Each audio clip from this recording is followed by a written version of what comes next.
ஜெயிப்பது நிச்சயம்.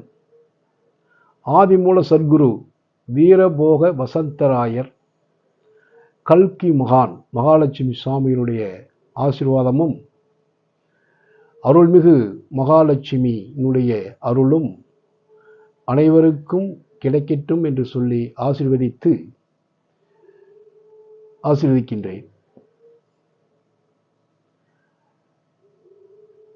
அதாவது கலியுகத்தில் மனிதனுடைய மனநிலையில் களங்கமற்று திரிகிறது, கவனமற்று இருக்கிறார்கள், வேடமிட்டு இருக்கிறார்கள். ஏனென்றால் ஒரு நல்லவனோடு நாம் சேர்ந்து பயணம் செய்தால் அந்த பயணம் நம்மளுக்கு ஒரு பெரிய பலத்தை தரும். பலகீனத்தை தராது, பலத்தை தரும். மனிதனுக்கு தேவையானது மனோபலம், உடல் பலம். இது மெயினாக நம்மளுக்கு இருக்க வேண்டும். பணம் என்பது மனிதனுடைய வாழ்வுக்கு ரொம்ப தேவை. இருந்தாலும் அதே ஒரு குறிக்கோளாக அலையாமல் தேவையில்லாத சிந்தனைகளை உள்ளே புகுத்தாமல் இருக்க வேண்டும்.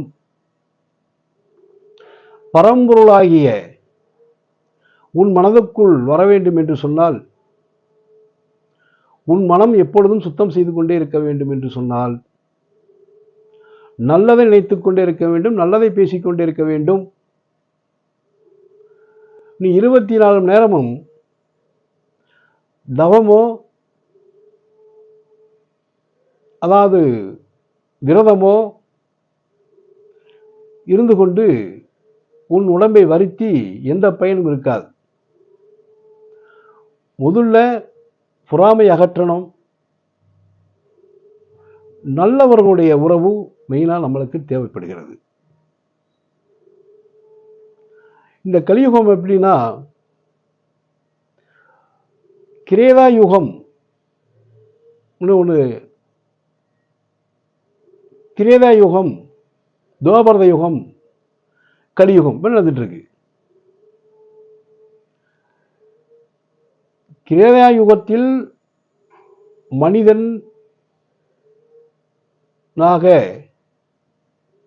இறைவன் வந்ததாகவும் வரலாறு இருக்கின்றது. அப்பொழுது என்ன சொல்றாருன்னா, மனிதன் கிரேத யுகம் என்பதே தெளிவான யுகம். அந்த யுகத்திலேயே மனிதன் 25% கெட்டுவிட்டதாகவும், திரேதா யுகத்தில் மனிதன் 50% கெட்டுவிட்டதாகவும், துவாபர யுகத்தில் மனிதன் 75% கெட்டுவிட்டதாகவும், கலியுகத்திலே மனிதன் முழுமையாக கெட்டு விடுவான் என்று இருக்கிறது. மனிதன் இன்னும் முழுமையாக கெட்டுக்கொண்டே வருகிறார். மனநிலைகள் கெட்டுக்கொண்டே வருது. அதாவது களியில் கலங்கி கலப்பா மாதிரி எல்லாம் கரிபிடித்து அலைகின்றார்கள் மனிதர்கள். ஆசையினால் அறிவிழந்து அலைகின்ற மனிதா, நீ மண்ணுக்குள் போகின்ற நேரம் வந்தபோது உன் ஆணவம் உன்னை விட்டு அகலவில்லை என்கிறார் பகவான். இந்த ஆணவம் ஒரு மனிதனுக்குள்ள புகுந்து ஆட்டுகின்றது. இந்த கலியுகத்தில் மனிதன் இப்போ கிட்டத்தட்ட நிறையா ஒரு 90% மேலே கெட்டுவிட்டதாக தெரிகிறது. ஏதோ கொஞ்சம் இருக்கிறனால உலகம் இன்னும் விடிந்து கொண்டிருக்கிறது, இருண்டு கொண்டிருக்கிறது, வாழ்ந்து கொண்டிருக்கின்றார்கள். இந்த யுகம் மிகப்பெரிய வலிமையான யுகம். நிறைய பலகீனம் ஏற்படும். வலிமையான யுகம், ஆனால் பலகீனம்தான் நிறைய இருக்கும். அதை பலம் சேர்க்க வேண்டும் என்று சொன்னால் உண்மையான அருளை நாம் தேட வேண்டும். அருள் என்பது ஒரு மனிதனுடைய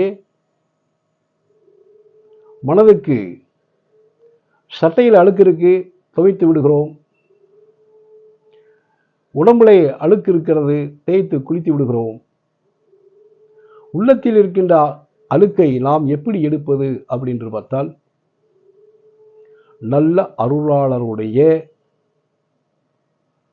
அருள் உங்களுக்கு கிடைக்க வேண்டும். கதை பேசி கைதட்டி சிரிச்சிட்டு போறதெல்லாம், கூட்டம் கூட்டுறதெல்லாம் வாழ்க்கை அல்ல. மனிதனுக்கு தேவையானது எதுவோ அதை நாம் தேட வேண்டும். ஆகையினால கலியுகத்துக்கு 4,32,000 ஆண்டுகள் என்று கணக்கு சொல்லிக் கொண்டிருக்கிறார்கள்.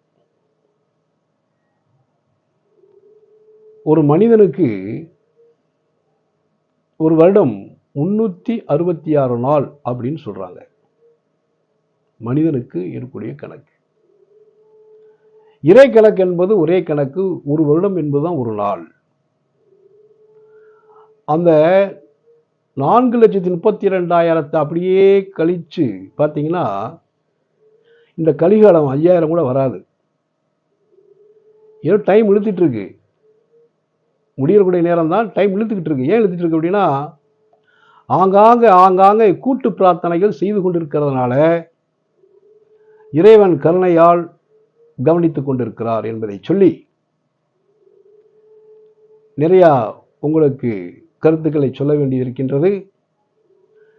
நிறையா வீடியோ போட்டு விடுகிறேன், எல்லாரும் பாருங்கள். எல்லோரும் கருத்துக்களை பகிர்ந்து கொள்ளுங்கள், எடுத்துக்கொள்ளுங்கள்.